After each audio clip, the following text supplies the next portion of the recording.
K മുരളീധരനുമായി തിരുവനന്തപുരത്ത് കൂടിക്കാഴ്ച നടത്തിയ മുതിർന്ന കോൺഗ്രസ് നേതാവ് കെ സുധാകരൻ മുരളീധരന്റെ ഓഫീസിൽ എത്തിയായിരുന്നു കൂടിക്കാഴ്ച. വിശദാംശങ്ങളുമായി ബിനിൽ ലീല സാബു ആണ് ചേരുന്നത്.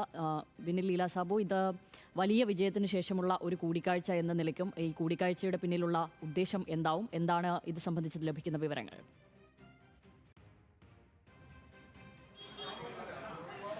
ശ്യാമലി, മുഖ്യമന്ത്രി ചർച്ചകൾ കോൺഗ്രസിൽ സജീവമാണ്. ചരിത്ര വിജയമാണ് UDF-ന് നേടാനായത്. അതുകൊണ്ട് തന്നെ കൃത്യമായി തന്നെ മുഖ്യമന്ത്രി ചർച്ച സജീവമായി മുന്നോട്ട് പോവുകയാണ്. 3 പേരുടെ പേരുകളാണ് KC വേണുഗോപാൽ, VD സതീശൻ, അതുപോലെ രമേശ് ചെന്നിത്തല. ഈ 3 നേതാക്കളും അവർക്കൊപ്പം നിൽക്കുന്ന ആളുകളുമാണ് ഇപ്പോൾ ചരടുവലികൾ മുഖ്യമന്ത്രി സ്ഥാനത്തിനായി നടത്തുന്നത്. നേരത്തെ പരസ്യ നിലപാട് കെ സുധാകരൻ സ്വീകരിച്ചതാണ്.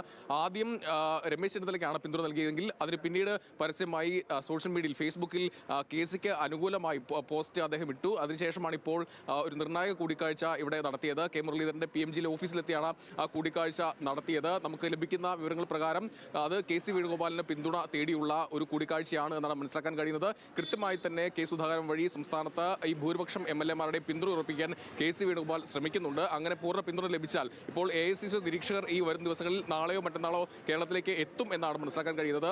ആരൊക്കെയാണ് നിരീക്ഷകർ എന്ന് ഇന്ന് തന്നെ പ്രഖ്യാപിക്കും. അവർ ഇവിടെ വന്ന് MLA-മാരുമായി നേരിട്ട് കൂടിക്കാഴ്ച നടത്തി ആർക്കാണ് പിന്തുണ എന്നത് തേടും. അങ്ങനെ ഭൂരിപക്ഷം പിന്തുണ KC വേണുഗോപാൽ ലഭിച്ചു കഴിഞ്ഞാൽ അദ്ദേഹം ആലപ്പുഴയോ ഇരിക്കൂറോ മത്സരിച്ച് നിയമസഭയിലേക്ക് എത്തും, മുഖ്യമന്ത്രിയാകുമെന്നാണ് മനസ്സിലാക്കാൻ കഴിയുന്നത്. ആ നീക്കങ്ങൾ സജീവമാണ് ശ്യാമലി. ഇപ്പോൾ ശരി, ബിന്നിലാണ് വിവരങ്ങൾ നൽകിയത്.